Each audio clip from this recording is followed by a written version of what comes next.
Ketemu lagi bareng kita trio kuek-kuek. Asik. Gue Ananda dong.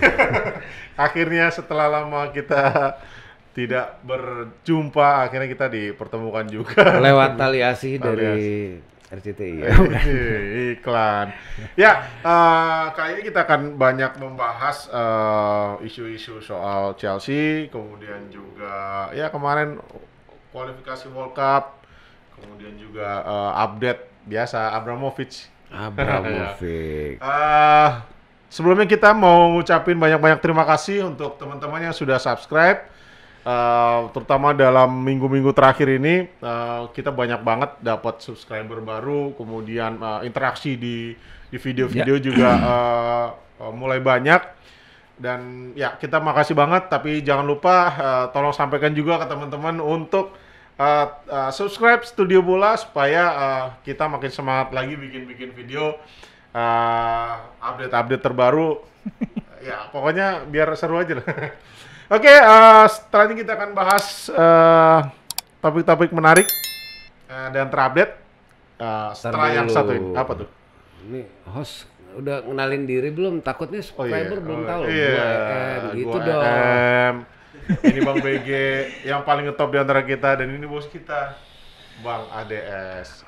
Oke, udah bisa ya? Udah. Oke. Sampai ketemu setelah yang satu ini. Oke.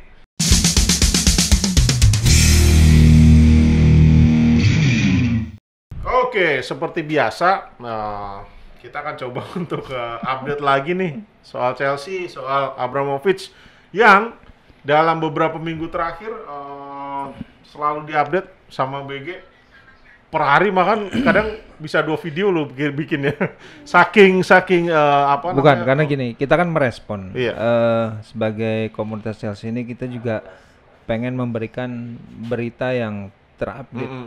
Yap. Karena kan kita tahu nih, banyak akun-akun yang simpang siur cuman mau mengangkat konten itu cuman buat meramaikan, tapi nggak ada konklusinya. Apa sih sebenarnya yang dibahas? Iya. Makanya kemarin kita mau berusaha ya BG, ya kita telah tim di Studio Bola ini ngasih informasi sebenarnya seperti apa sih? Bukan hanya update tapi Bukan akurat hanya ya. update ya. Iya. Karena kita juga kan untuk sebuah konten ini kan perlu juga riset juga. Ya. Jangan sampai nanti ya kayak kemarin aja, Ya, wah jualan nih, isu. jangan mumpung ada gini kita Iya. bikin konten. Enggak, kita mau semua ada datanya, sumbernya jelas, jadi menyampaikannya juga enak. Yap. Dan terbukti ya tadi respon teman-teman juga kan ada terbuka. Iya.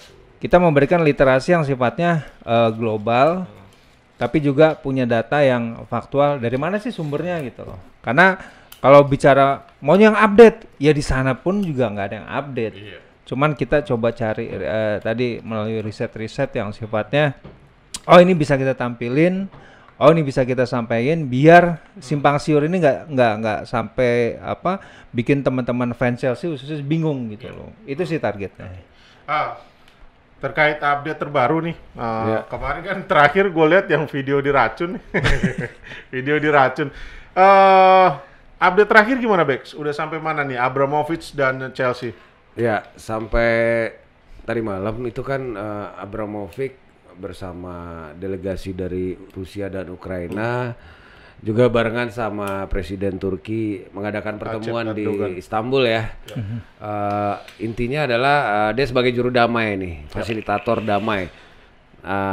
Kabarnya pertemuan itu membuahkan hasil positif. Yang pasti hasil dari pertemuan tersebut disepakati oleh Rusia bahwa mereka akan mengurangi aktivitas militernya di 2 kota, Kiev dan Chernihiv. Artinya pemboman dan lain-lain itu akan berkurang di sana, dan mungkin ada kemungkinan akan menarik pasukan juga. Mengurangi positif nih. Artinya nih seperti yang dibilang oleh Parlemen Inggris, Abramovich nih gimmick doang, ini nggak gimmick. Aksi nyata. Dan pertemuan kemarin juga akhirnya berlangsung agak tegang ya. Tegangnya karena ya isu racun ini. Jadi ya. Menurut seorang reporter Ukraina, jadi dia bilang di pertemuan itu nggak ada jabat tangan, nggak ada pegang-pegang, nggak ada jadi saling curiga ya. Bukan saling curiga, jadi untuk waspada. Jadi bahkan makanan minuman pun nggak ada. Ada minuman air mineral doang, itu pun dibungkus pakai kertas steril putih dan lain-lain. Pokoknya Ada seaman mungkin. Karena kita tahu ada racun yang namanya Novichok itu. Kalau disentuh aja, ditaruh di atas meja ini, kita sentuh tangan kita mati. Kejang-kejang. Udah kelar hidup kita. Nah, walaupun Bellingcat kemarin juga sempat nambahin bahwa yang diincar pas di keracunan tanggal 3 Maret itu memang targetnya Abramovich, adalah Roman Abramovich, bukan Rustam Umerov yang dari Ukraina. Itu sih update terakhir. Oke. Untuk Chelsea sendiri apa update terkait biddingnya seperti apa, Bos? Sampai mana? Ya, kita tahu ini udah mengerucut ke 4 orang calon. 3 hari lalu pun gua sempat dikontak oleh koresponden salah satu media di Inggris. Mantap. Yoi, pertama email, gua kaget, wih dari mana nih gitu kan. Sama, dia juga tanya mengenai aksi tagar No to Ricketts. Gue sempat bilang sih bahwa ya yang bermasalah kan sebenarnya Joe Ricketts. Bapaknya si Tom Ricketts, karena si Tom Ricketts sendiri udah menyatakan bahwa dia mencoba untuk ya nggak akan menimbulkan isu sentimen agama seperti itu. Islamofobia itu nggak ada gitu kan. Sampai siapa yang di yayasan apa jamaah di Chicago, Ahmed Rehab. Ya, itu juga kan sudah mendeklar bahwa siapa Tom Ricketts ini ya nggak ada hubungannya, dan juga sampai si Ahmed Rehab ini bilang bahwa donasi yang dari si Tom Ricketts pun ke yayasan komunitas Muslim itu dia juga nggak terima. Cuman ya gua nggak tahu apakah itu memang murni dari komunitas itu. Cuman kalau udah bicara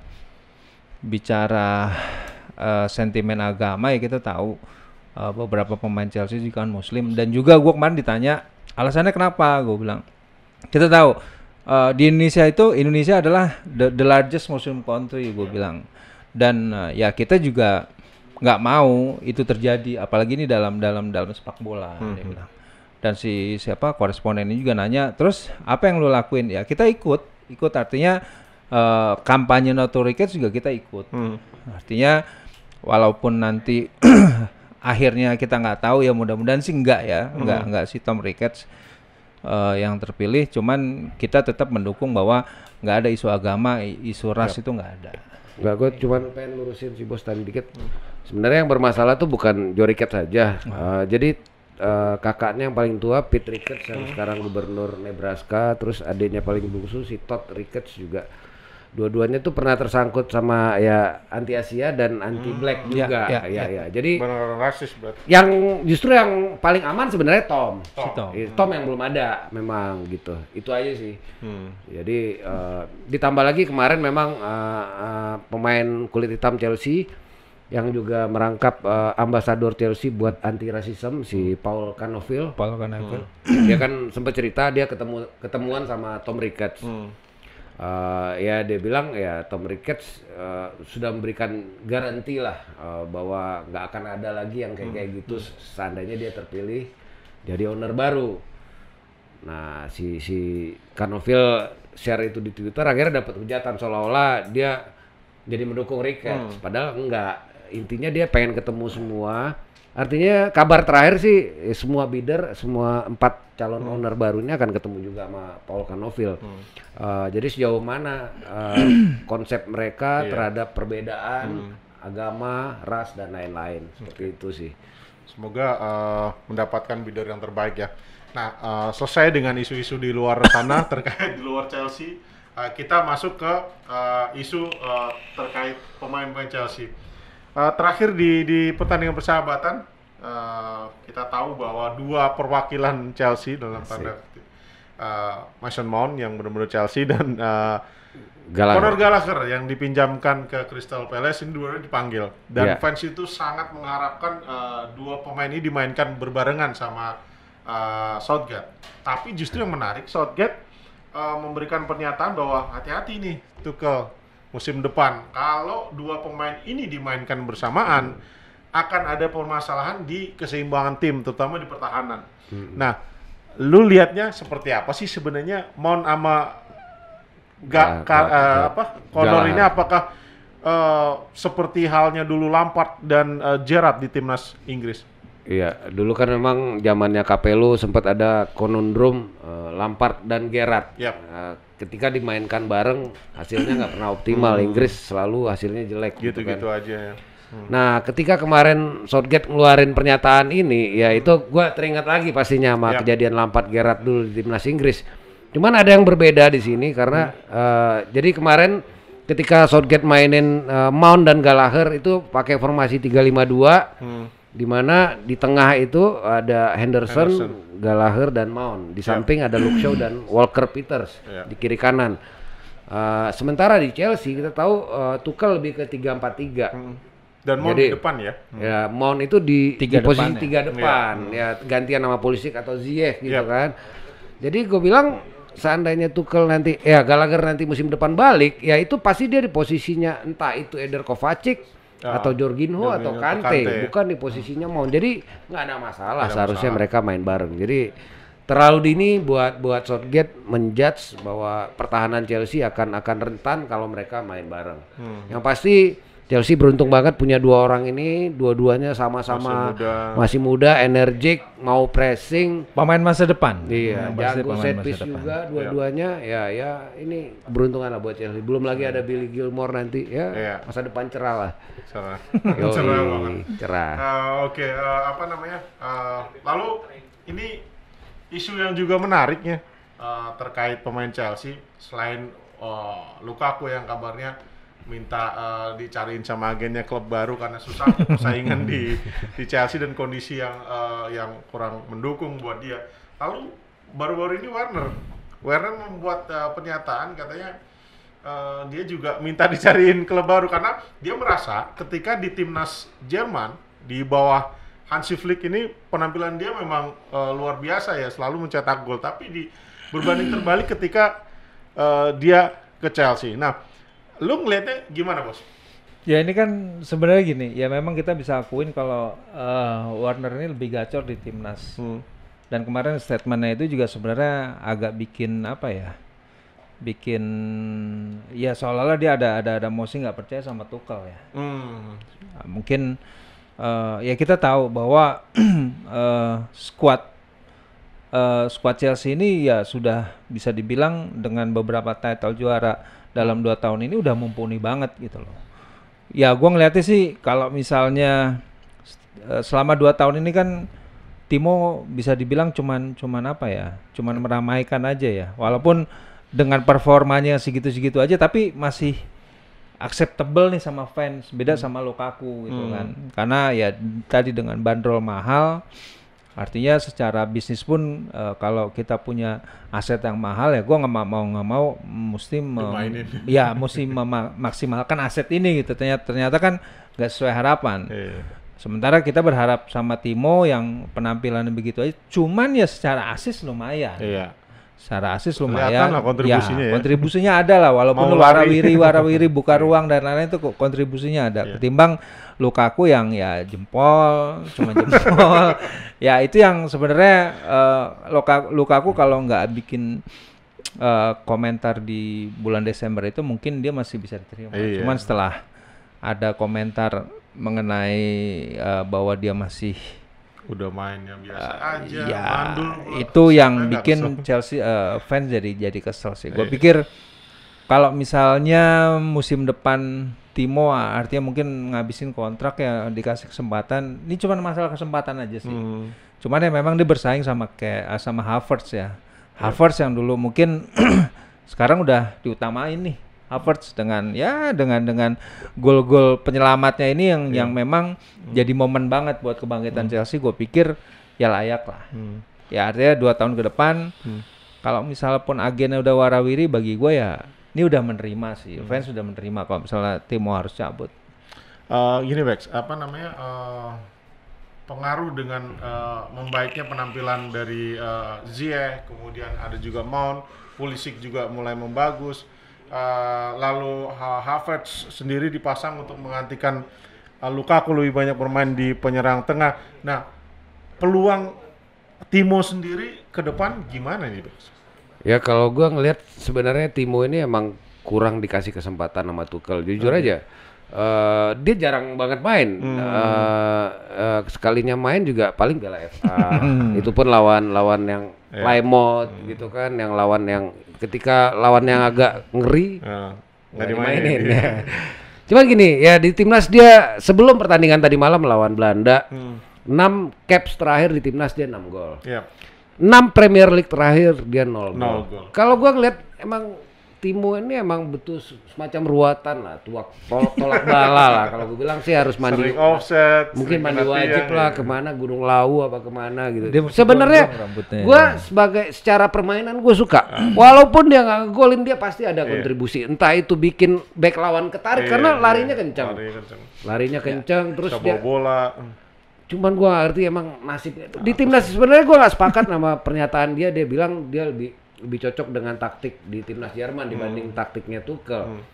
Di timnas Jerman tuh banyak dia missnya juga banyak yang gawang udah kosong dia masih ke langit itu ada itu nggak cuma di Chelsea doang. Walaupun di Leipzig juga banyak banyak. Tapi ya gua ngeliat tapi wajar dia kesel gitu karena emang jarang dimainin. Gue juga nggak tahu alasannya Tuchel kenapa di musim ini jarang banget dia main. Jadi wajar dalam 28 kali penampilan di Premier League dia cuma 1 gol.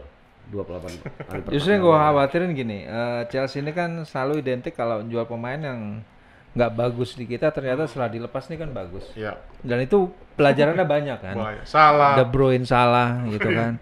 Nah, apakah gue ngerinya Timo nih jadi gacor gitu loh. Itu aja sih. Kabarnya sih ini Dortmund kan lagi nyari pengganti Haaland. Haaland udah pasti cabut nih. Ya nggak apa-apa lah Liga Jerman. Kalau gue bilang sih Chelsea nggak akan jual di rival Premier League pastinya. Nggak pasti. Ya nggak apa-apa lah main lah sana Liga Jerman. Atau mungkin ya ada yang mau beli Lukaku silakan aja gitu loh. Masih terbuka kok. Walaupun nggak balik modal. Oke, cukup rasanya di Chelsea. Kita coba beralih ke World Cup nih. Ini juga menarik. Karena minggu lalu kita dikejutkan oleh satu penampilan spektakuler dari Makedonia yang menyingkirkan juara Eropa Italia dan ini membuat Italia 2 Piala Dunia berturut-turut 2018 dan 2022 bakal absen. Nah, kira-kira dengan absennya Italia nih, gimana ya peluang Piala Dunia nanti? Ya. Kalau dari fans pasti banyak yang kehilangan mas-mas ganteng dari Italia. Sebenarnya Italia yang sekarang nggak seganteng Italia zaman dulu. Lo zamannya Nesta, Cannavaro, Totti, Del Piero, Inzaghi. Itu selain jago-jago ganteng-ganteng. Italia yang sekarang ya lo lihat Chiellini, ya kan? Hidungnya bengkok ya kan? Sorry nih, aduh jadi rasis gue. Enggak, maaf. Enggak, maksud gua kalau secara kegantengan Italia sekarang udah nggak kayak dulu, ya kan? Secara permainan pun, walaupun kemarin juara Euro, gua bukan mengecilkan arti kemenangan Italia kemarin, ya ada unsur luck juga di situ gitu loh. Cuman banyak penalti juga ya, ada penalti lolos. Ya kalau gua ngelihatnya dengan tidak masuknya Italia tidak akan mengurangi gengsi Piala Dunia sih. Ya masih banyak tim-tim hebat di sana. Bahkan gua ngelihatnya kekalahan Italia ini justru karena mereka udah ngedrop duluan. Karena tahu udah ditunggu sama Portugal. Ya kan Portugal gila ya. Bruno Fernandes, Ronaldo, Jota, Joao Felix, Bernardo Silva di situ, Renato Sanchez. Wah, gila lah. Jadi gue bilang sih makanya motivasinya agak ngedrop pas lawan Makedonia. Menang pun juga. Ya, dan tadi ketemu Portugal. Udah deh, kalah sekarang aja deh gitu. Ya kalau gua ini bukan analisis begonya gua ya. Itu sih. Nah, untuk juara sendiri lo prediksi nanti ini kan Piala Dunia pertama nih di bulan November karena faktor cuaca di Qatar. Nah, kira-kira mana nih yang lebih berpulang? Tim-tim dari Amerika Latin yang memang udah terbiasa dengan cuaca-cuaca seperti itu atau dari Eropa? Gua ngelihatnya tadi iklim ini akan jadi kendala buat tim-tim Eropa ya. Khususnya tim-tim yang negaranya dingin lah, bicara kayak Eropa Timur gitu kan. Mereka nggak akan terbiasa dengan suhu udara di Qatar yang hampir 40 derajat Celcius. Ini yang agak PR ya. Di Mandalika aja kemarin pada rendeman gitu kan.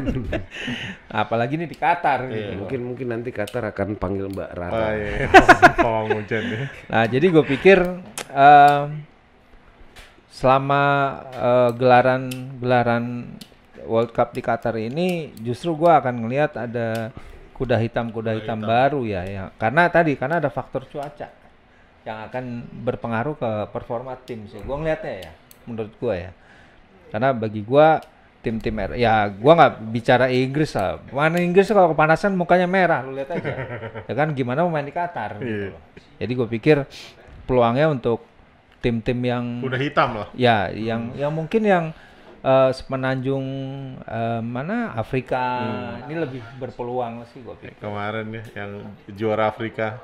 Iya. Oh, yes. Lu mana tahu Senegal Ya, back to back jadinya kan? Ya gue juga turut berduka tadi malam salah lagi-lagi kalah adu penalti lawan Senegal.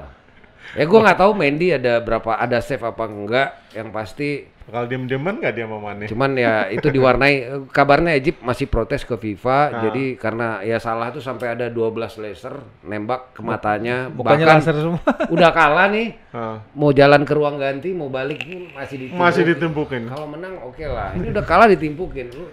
Gua nggak tahu Leicester juga. sampai 12 ngalah-ngalahin Malaysia ya berarti. Iya, gua nggak tahu juga hubungannya dia dengan Mane, apakah jadi akan ada perang dingin, kita nggak tahu iya. ya kan. Ya pastinya secara ini kesel juga. Ya, Pasti. artinya sebenarnya tahun ini tuh peluang Salah terbaik untuk Ballon d'Or sebenarnya. Ya. Setelah tahun lalu Messi yang ya akal-akalan lah itu menangnya kalau menurut gua ya. Nggak layak dia menang kemarin itu. Bisa-bisanya dia menang. Nah, ya kalau Salah kalau mau tahun ini, cuman ya dengan tidak lolos ke Piala Dunia ya semakin berat. Kecuali dia juara champion, cuman nggak tahu lah ya. Ya gue sayang aja sih Salah nggak ikut. Itu sih kecewaan gue yang untuk World Cup ya. Tapi nggak akan ya, karena Italia udah 2 kali gagal di Piala Dunia. Gue pikir tim-tim lain udah biasa aja. Tahun lalu juga nggak ada Italia. Biasa aja. Iya. Oke, demikian Kak tadi pembahasan kita alur ngidul dari Chelsea yang di luar lapangan sampai Chelsea dalam lapangan sampai isu-isu soal transfer pemain dan terakhir soal World Cup. Kita akan terus update video-video terbaru, video-video yang segar, yang fresh. Jangan lupa nanti selain di subscribe, dibagikan ke teman-teman juga komennya ini yang kita tunggu. Karena interaksi di komen ini yang membangun kita untuk terus memperbaiki diri. Ya, gitu kan. mungkin kita tanya teman-teman, Mount Gallagher Ya, kira-kira siapa yang Karena lebih jago? siapa yang lebih jago, ya. Bisa main bareng nggak? Bisa main bareng nggak menurut teman-teman? Ya. Menurut kalian? Itu ya, jangan lupa nanti komen, kita diskusi di situ. Nantikan terus video-video terbaru kami. Sampai jumpa dan ciao.